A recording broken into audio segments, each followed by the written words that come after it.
The First Amendment is first for a reason.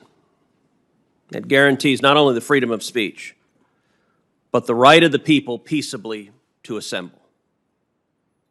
Peaceably matters a great deal in that protection.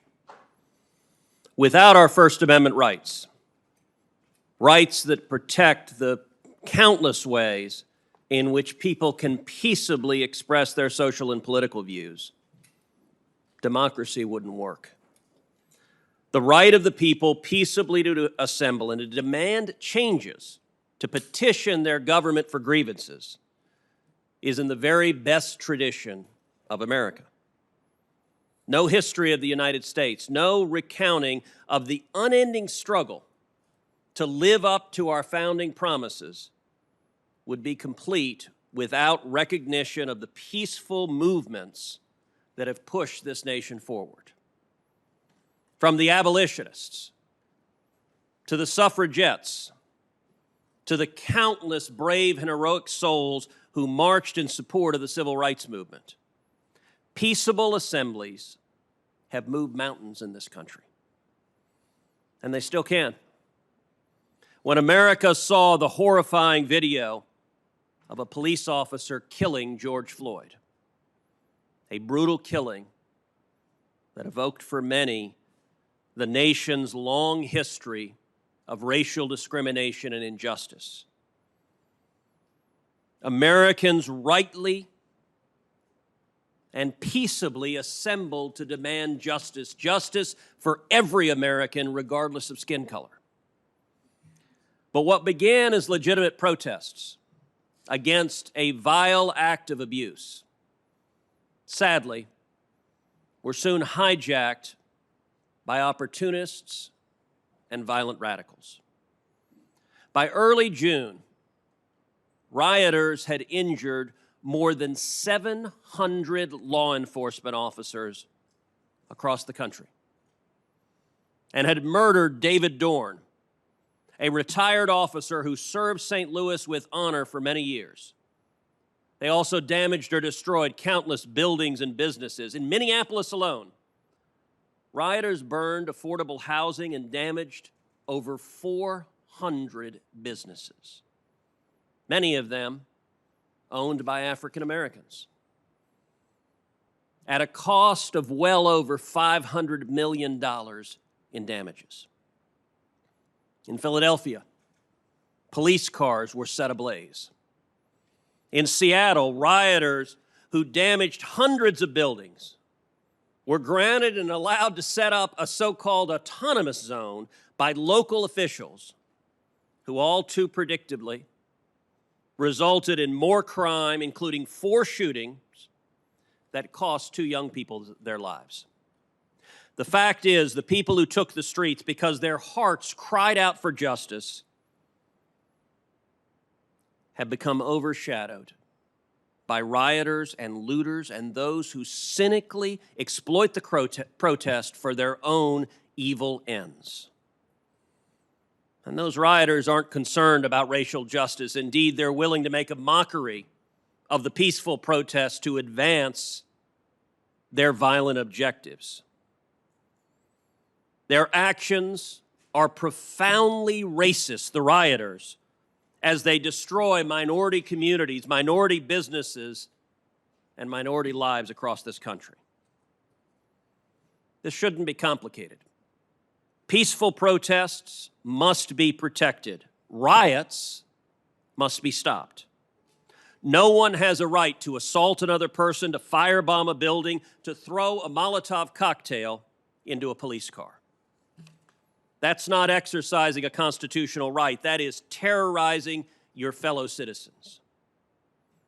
More and more, we're seeing signs that a significant portion of this violence, of this rioting, is not random, it's not spontaneous. Rather, it is coordinated and inspired by leftist, anarchist groups like Antifa, that will, without shame, exploit a national tragedy to attack American buildings, American homes, and American lives. This is happening in my home state, in Austin and in Dallas, and it's happening across the country. whether in Minneapolis, Nevada City, Pittsburgh, or Toledo, to name a few.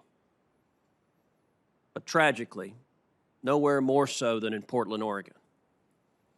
In Portland, Antifa and other radicals have thrown metal pipes at DHS officers and used commercial-grade lasers to try to blind them, perhaps permanently.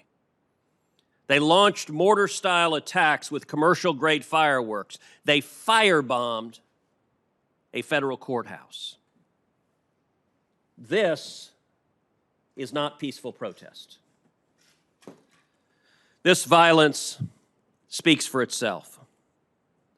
But for good measure, in graffiti on the county courthouse, they wrote, "Until the police and ICE are abolished, we will burn this city down piece by piece." They are telling us what their demands are: to shut down and abolish the police. This violence should be universally condemned. All 100 senators ought to come together and say, don't murder your fellow citizens, don't attack police officers, protect each other's rights.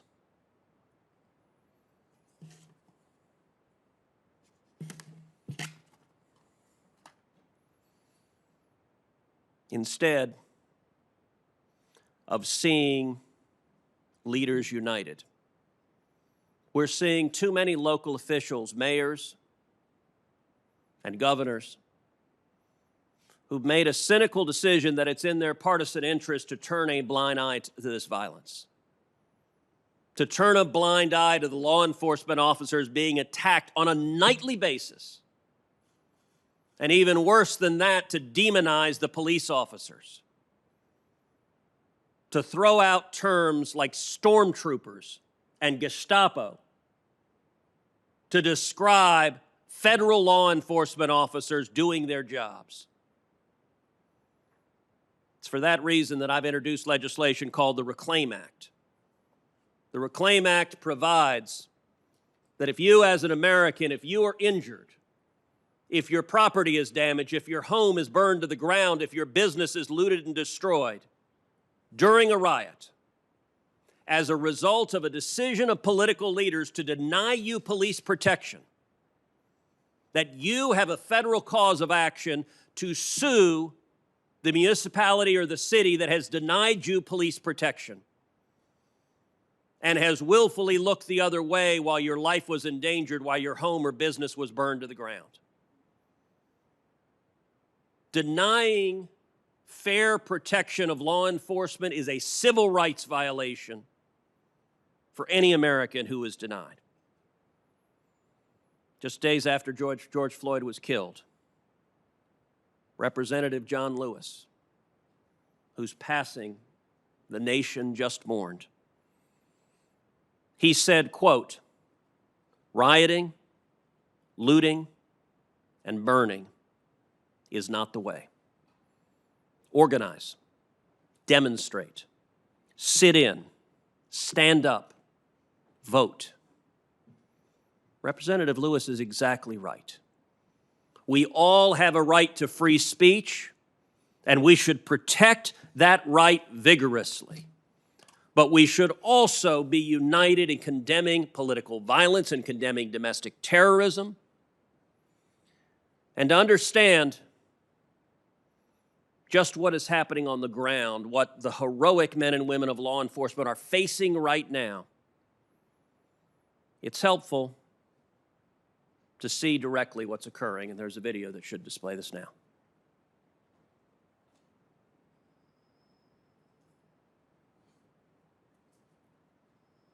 And please, show me where it says that protests are supposed to be polite and peaceful.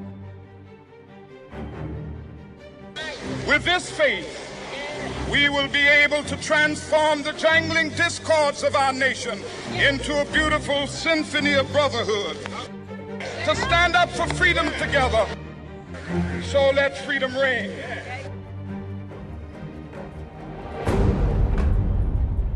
A passionate movement for justice is finding itself swept under the feet of rampaging and destructive mobs. People will do what they do.